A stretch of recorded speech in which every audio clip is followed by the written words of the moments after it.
Hello friends, very very good afternoon. कैसे हो? Hope करता हूँ आप सभी लोग अच्छे ही होंगे। सो फ्रेंड्स, आज की इस वीडियो में आप लोग से मैं जीके जीएस का टेस्ट लूंगा, special UP triple S C PET exam 2022 के लिए। और कल इसका एडमिट कार्ड जारी हो गया है, तो आप लोग भी अपना अपना एडमिट कार्ड डाउनलोड कर लीजिएगा। ओके, तो चलिए वीडियो को स्टार्ट करते हैं। 30 प्रश्न में से आपके जितने भी प्रश्न सही होते हैं तो लास्ट में आप लोग अपना नाम स्कोर कमेंट बॉक्स में जरूर से जरूर बताइएगा, ठीक है। सबसे पहला प्रश्न आपकी स्क्रीन पे आ गया है कि मौर्यकालीन इतिहास के बारे में जानकारी उपलब्ध कराने वाले ग्रंथ इंडिका के रचनाकार कौन हैं। वेरी वेरी इंपॉर्टेंट क्वेश्चन है, स्टार लगा के नोट कर लीजिएगा सभी लोग। ये क्वेश्चंस बहुत ही एग्जाम में रिपीट होता है। मौर्यकालीन इतिहास के बारे में जानकारी उपलब्ध कराने वाले ग्रंथ इंडिका के रचनाकार कौन हैं। तो इंडिका के रचनाकार हैं मेगस्थनीज। ऑप्शन इसका जो है डी वाला बिल्कुल करेक्ट हो जाएगा, ठीक है। यहाँ पे फाहान ये चीनी यात्री था, ठीक है। ये किसके शासनकाल में भारत आया था, कमेंट बॉक्स में जवाब देंगे सभी लोग। चलिए, ईस्ट इंडिया कंपनी का एकाधिकार पूरी तरह समाप्त करने का वर्ष कौन सा है। जवाब देने का प्रयास करेंगे सभी लोग। ईस्ट इंडिया कंपनी का एकाधिकार पूरी तरह समाप्त करने का वर्ष कौन सा है, तो वो है 1858, ठीक है। ऑप्शन इसका जो है आपका डी वाला बिल्कुल करेक्ट हो जाएगा, ठीक है। चलिए, अगला प्रश्न यहाँ पे देख सकते हैं कि दिल्ली सल्तनत के किस शासक को जो है एकता प्रथा को शुरू करने का श्रेय दिया जाता है। जवाब देने का प्रयास करेंगे। दिल्ली सल्तनत के किस शासक को एकता प्रथा को शुरू करने का श्रेय दिया जाता है। तीसरा का राइट आंसर बताने का प्रयास करेंगे। तो एकता प्रथा को शुरू करने का जो श्रेय दिया जाता है वो दिया जाता है इल्तुतमिश को। ओके, ऑप्शन इसका बी वाला बिल्कुल करेक्ट हो जाएगा, ठीक है। पेट एग्जाम की पल पल की लेटेस्ट ऑथेंटिक अपडेट पाने के लिए आप लोग हमारे चैनल से जुड़े रहें। जो भी UP triple S C PET exam की अपडेट है वो अपडेट आपको सबसे पहले हमारे चैनल के माध्यम से ही देखने को मिलेगी, ठीक है। चलिए, अगला प्रश्न, निम्नलिखित में से किस शासक ने 5 दुर्गों की एक श्रृंखला बनाई जिसे मानकोट का दुर्ग कहा जाता है। जवाब देने का प्रयास करेंगे। किस शासक ने 5 दुर्गों की एक श्रृंखला बनाई जिसे मानकोट का दुर्ग कहा जाता है, तो ये कहा जाता है इस्लाम शाह को। ऑप्शन इसका जो है आपका ए वाला बिल्कुल करेक्ट हो जाएगा, ठीक है। चलिए, सिकंदर के हमले के समय, प्रश्न क्या है, सिकंदर के हमले के समय उत्तर भारत पर निम्नलिखित राजवंशों में से किस एक शासन था, किस एक का शासन था। जवाब देने का प्रयास करेंगे। तो ये शासन था इसमें नंद वंश का, ठीक है। ऑप्शन इसका जो है आपका बी वाला बिल्कुल करेक्ट हो जाएगा। इंपॉर्टेंट क्वेश्चन है आपके एग्जाम के लिए, ठीक है। चलिए, अगले प्रश्न की ओर चलते हैं। अगला प्रश्न यहाँ पे देख सकते हैं, महात्मा गांधी जो है अफ्रीका से भारत किस वर्ष लौटे थे।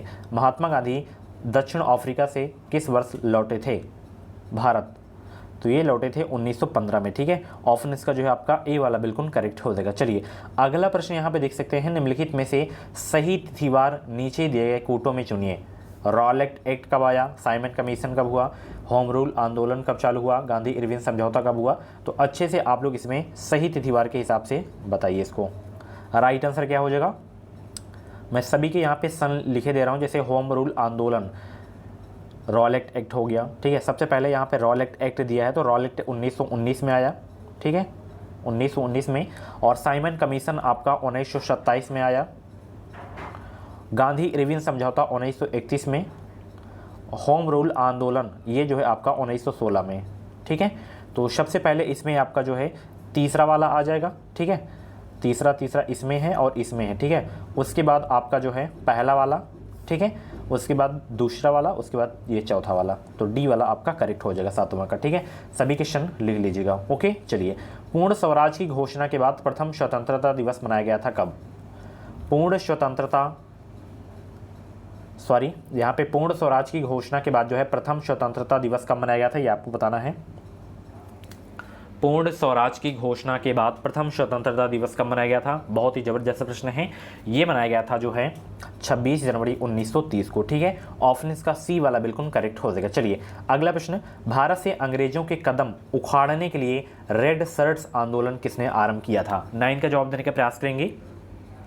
भारत से अंग्रेजों के कदम उखाड़ने के लिए रेड शर्ट्स आंदोलन किसने आरंभ किया था, तो खान अब्दुल गफ्फार खान ने जो है स्टार्ट किया, आरंभ किया। ऑप्शन इसका ए वाला बिल्कुल करेक्ट हो जाएगा। चलिए, अगले प्रश्न का जवाब देने का प्रयास करेंगे सब लोग। 1947 ईस्वी में भारतीय राष्ट्रीय कांग्रेस के अध्यक्ष कौन थे। 1947 ईस्वी में भारतीय राष्ट्रीय कांग्रेस के अध्यक्ष कौन थे। 10वां का जवाब देने का प्रयास करेंगे। तो 1947 ईस्वी में भारतीय राष्ट्रीय कांग्रेस के जो अध्यक्ष थे वो थे जेबी कृपलानी। ऑप्शन इसका ए वाला बिल्कुल करेक्ट हो जाएगा। इंपॉर्टेंट क्वेश्चन है आपके एग्जाम के लिए। चलिए अगला प्रश्न यहाँ पे देख सकते हैं, सूची फर्स्ट को सूची सेकंड से आपको मिलान करना है। यहाँ पे जनजाति है और क्षेत्र, कौन सी जनजाति किस क्षेत्र में पाई जाती है ये आपको बताना है। सभी को एक बार फिर से गुड आफ्टरनून, और जितने भी लोग चैनल पर नए हैं सब्सक्राइब करके जुड़ जाएंगे। इस चैनल के माध्यम से आपको निश्चित ही मदद मिलेगी। कुछ भी डाउट्स हैं तो आप लोग कमेंट बॉक्स में अपना डाउट क्लियर कर सकते हैं। साथ ही अगर आप लोग टीचिंग्स एग्जाम के प्रिपरेशन करते हैं तो आप लोग हमारे चैनल से जुड़े रहें। जैसे ही पेट का एग्जाम होता है उसके बाद C TET and UP TET की जो है प्रिपरेशन कराई जाएगी इसी चैनल पे। तो सूची फर्स्ट को सूची सेकंड से आप लोग जो है मिलान करें। जैसे यहाँ पे खिरगिच जनजाति, ये जो है मध्य एशिया में पाई जाती है, ठीक है। उसके बाद बुशमैन, वेरी वेरी इंपॉर्टेंट ये जनजाति है, ये अक्सर एग्जाम में पूछा जाता है। तो बुशमैन जनजाति जो है कालाहारी में पाया जाता है। उसके बाद एनु जापान में, बद्दू आपका अरब में। तो 11 का जो है आपका सी वाला बिल्कुल करेक्ट हो जाएगा, ठीक है। चलिए ये स्टार लगा के नोट कर लीजिएगा, ये क्वेश्चन इंपॉर्टेंट है। बुशमैन याद रखिएगा, कालाहारी, ठीक है। चलिए इसमें भी सूची फर्स्ट को सूची सेकंड से आपको मिलान करना है। यहाँ पे कोयला क्षेत्र है और अवस्थिति है, तो कौन से कोयला क्षेत्र की अवस्थिति किस घाटी में है ये आपको बताना है। जैसे यहाँ पे तलचर कोयला क्षेत्र जो है ये लिखना हो तो लिख लीजिएगा, ये उड़ीसा में है और ये किस घाटी में है तो महानदी पर है, ठीक है, महानदी घाटी पर। उसके बाद कर्णपुरा, ये झारखंड में है, ठीक है, कोयला क्षेत्र। ये जो है किस घाटी पर है, दामोदर घाटी पर है ये, ठीक है। उसके बाद सिंगरौली जो है आपका मध्य प्रदेश में है और ये जो है किस घाटी में है, सोन घाटी में है। उसके बाद सिंगरेनी, ये तेलंगाना में है और ये किस घाटी में है, ये आपका जो है ये आपका गोदावरी घाटी में है, ठीक है। तो 12 का जो है आपका ए वाला बिल्कुल करेक्ट हो जाएगा, सभी को नोट कर लीजिएगा। चलिए, और जितने भी लोग क्लास को देख रहे हैं सभी लोग वीडियो को लाइक करके शेयर कर देंगे। चलिए, भारत में जनसंख्या की त्वरित वृद्धि का प्रमुख कारक क्या है? भारत में जनसंख्या की त्वरित वृद्धि का प्रमुख कारक क्या है? 13 का जवाब देने का प्रयास करेंगे तो वो है उच्च जन्म दर और गिरती मृत्यु दर। ऑप्शन इसका जो है आपका बी वाला बिल्कुल करेक्ट हो जाएगा। चलिए, लौह अयस्क किस प्रकार का संसाधन है? जवाब देने का प्रयास करेंगे, लौह अयस्क किस प्रकार का संसाधन है? तो लौह अयस्क जो है किस प्रकार का संसाधन है? ये जो है अनविकरणीय प्रकार का संसाधन है। ऑप्शन इसका जो है आपका बी वाला बिल्कुल करेक्ट हो जाएगा। भारत में बिच्छू की प्रजाति किस संघ या राज्य क्षेत्र में पाई जाती है? जवाब देने का प्रयास करेंगे, भारत में बिच्छू की प्रजाति कहाँ पाई जाती है? तो ये पाई जाती है त्रिपुरा में, ठीक है। ऑप्शन इसका जो है आपका ए वाला बिल्कुल करेक्ट हो जाएगा। चलिए अगले प्रश्न का जवाब देने का प्रयास करेंगे, सामाजिक न्याय एवं समता के साथ आर्थिक विकास किस पंचवर्षीय योजना का प्रमुख उद्देश्य था? जवाब देने का प्रयास करेंगे, सामाजिक न्याय एवं समता के साथ आर्थिक विकास किस पंचवर्षीय योजना का प्रमुख उद्देश्य था? तो ये था 9वीं पंचवर्षीय योजना का उद्देश्य था। ऑप्शन इसका जो है आपका सी वाला बिल्कुल करेक्ट हो जाएगा। इंपॉर्टेंट क्वेश्चन है आपके एग्जाम के लिए, ठीक है। चलिए अगले प्रश्न को चलते हैं, नीति आयोग की स्थापना कब की गई? जवाब देने का प्रयास करेंगे, नीति आयोग की स्थापना कब की गई? आप सभी को पता है 1 जनवरी 2015 को नीति आयोग की स्थापना की गई। ऑप्शन इसका जो है आपका ए वाला बिल्कुल करेक्ट हो जाएगा, ठीक है। चलिए, और नीति आयोग के अध्यक्ष कौन होते हैं? कमेंट बॉक्स में जवाब देने का प्रयास करेंगे। नीति आयोग से क्वेश्चंस पूछा जा सकता है, ठीक है, क्योंकि अभी इसके CEO और उपाध्यक्ष दोनों चेंज हुए हैं, ठीक है। चलिए, संपूर्ण ग्रामीण रोजगार लागू हुई कब? आप लोग कमेंट बॉक्स में जवाब देंगे। नीति आयोग के CEO और उपाध्यक्ष कौन है इस समय? अध्यक्ष तो प्रधानमंत्री होते हैं। तो संपूर्ण ग्रामीण रोजगार योजना लागू हुई सितंबर 2001 में। ऑप्शन इसका जो है आपका ए वाला बिल्कुल करेक्ट हो जाएगा, ठीक है। चलिए अगला प्रश्न, प्रधानमंत्री सम्मान निधि योजना कब से प्रारंभ किया गया था? प्रधानमंत्री सम्मान निधि योजना कब से प्रारंभ किया गया था? ये प्रारंभ किया गया था 24 फरवरी 2019 से। ऑप्शन इसका ए वाला बिल्कुल करेक्ट हो जाएगा। चलिए, राष्ट्रीय आय के आकलन की एजेंसी है कौन सी? राष्ट्रीय आय के आकलन की एजेंसी है केंद्रीय सांख्यिकी संगठन, CSO, ठीक है। ऑप्शन इसका जो है आपका डी वाला बिल्कुल करेक्ट हो जाएगा। चलिए अगले प्रश्न में चलते हैं, निम्नलिखित में से किस अनुच्छेद के प्रभावी होने पर भी नागरिकों को प्रदत्त अनुच्छेद 20 और 21 यानी कि मौलिक अधिकार का इल्ज़ाम नहीं होता है? किस अनुच्छेद के प्रभावी होने पर? सभी लोग 21 का जवाब देने का प्रयास करेंगे।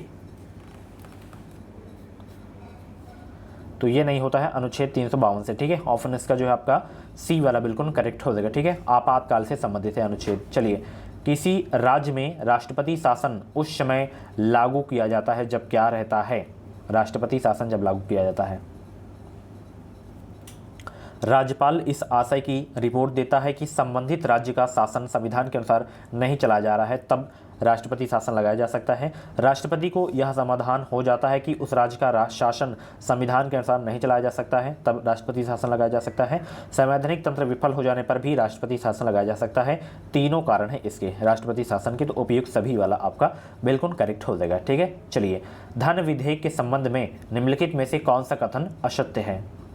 23 का जवाब देने का प्रयास करेंगे। और आर्टिकल 356 अनुच्छेद 356 जो है राष्ट्रपति शासन से ही संबंधित है। ठीक है, 23 का जवाब देने का प्रयास करेंगे। धन विधेयक के संबंध में निम्नलिखित में से कौन सा कथन असत्य है? तो इसमें केवल यही वाला कथन असत्य है कि भारतीय संविधान के अनुच्छेद 109 में धन विधेयक का परिभाषा दिया गया है। ठीक है, तो ऑप्शन इसका जो है आपका सी वाला बिल्कुल करेक्ट हो जाएगा। ठीक है, यही वाला आपका जो है नहीं सही था कथन। चलिए आगे देखते हैं, भारतीय संविधान में वर्णित मौलिक अधिकारों का स्वभाव प्रकृति कैसा है? भारतीय संविधान में वर्णित मौलिक अधिकारों का स्वभाव प्रकृति कैसा है? तो ये अधिकांश नकारात्मक और कुछ सकारात्मक है। ऑप्शन इसका सी वाला बिल्कुल करेक्ट हो जाएगा। चलिए अगले प्रश्न को चलते हैं, संपत्ति का अधिकार जो कि अब मात्र एक विधिक किस अनुच्छेद में है? जवाब देने का प्रयास करेंगे। संपत्ति का अधिकार जो कि अब मात्र एक विधिक है, यह किस अनुच्छेद में है? तो ये है अनुच्छेद 300 का काम है। ठीक है, ऑप्शन इसका सी वाला बिल्कुल करेक्ट हो जाएगा। साइंस के क्वेश्चन यहाँ पे स्टार्ट हो गए हैं। यहाँ पे देख सकते हैं कि किसी विद्युत चुंबकीय वर्णक्रम में बढ़ती आवृत्ति के अनुसार निम्नलिखित में से कौन सा क्रम सही है? कौन सा क्रम सही है इसमें? तो इसमें यही वाला क्रम सही है आपका, माइक्रोवेव, अवरक्तिकरण, एक्सरे और गामा रे। ठीक है, ऑप्शन इसका डी वाला बिल्कुल करेक्ट हो जाएगा। चलिए, निम्नलिखित में से कौन सी उत्कृष्ट गैस वायुमंडल में नहीं पाई जाती है? निम्नलिखित में से कौन सी उत्कृष्ट गैस वायुमंडल में नहीं पाई जाती है?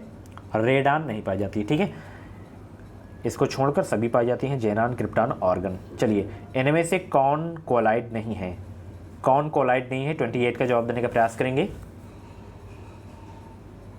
शहद इसमें कोलाइड नहीं है, बाकी खून, आइसक्रीम, दूध ये सब कोलाइड हैं। ऑप्शन इसका डी वाला बिल्कुल करेक्ट हो जाएगा। चलिए, रेशम का कीड़ा अपने जीवन चक्र के किस चरण में वाणिज्यिक तंतु पैदा करता है?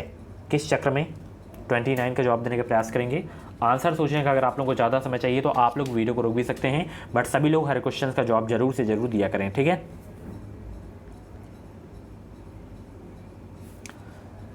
तो वो जीवन चक्र है कोशिका। ठीक है, ऑप्शन इसका सी वाला बिल्कुल करेक्ट हो जाएगा। लास्ट क्वेश्चन है, ये आप लोगों के लिए होमवर्क है। जो भी इस क्वेश्चन का राइट आंसर आप लोग कमेंट बॉक्स में जवाब दीजिएगा कि किसी सामान्य व्यक्ति में रक्त संदर्भ में निम्नलिखित में से कौन सा कथन सही है? तो 30 का जो भी राइट आंसर आप लोग कमेंट बॉक्स में जवाब दीजिएगा। और मिलते हैं अगली वीडियो में। और भी वीडियोस अगर आप लोगों को देखनी है और भी प्रैक्टिस सेट की वीडियोस देखनी है तो आप लोग प्ले लिस्ट में जाके देख सकते हैं। प्ले लिस्ट में आपको जो है मिल जाएंगी सारी की सारी क्लासेस। इसके अलावा आप लोग हमारे टेलीग्राम चैनल से ज्वाइन हो सकते हैं। टेलीग्राम चैनल का नाम है एजुकेशन मिसाइल। वीडियो को डिस्क्रिप्शन बॉक्स में आपको हमारे टेलीग्राम चैनल की लिंक मिल जाएगी, ज्वाइन हो सकते हैं। मिलते हैं अगली वीडियो पे। Thank you so much.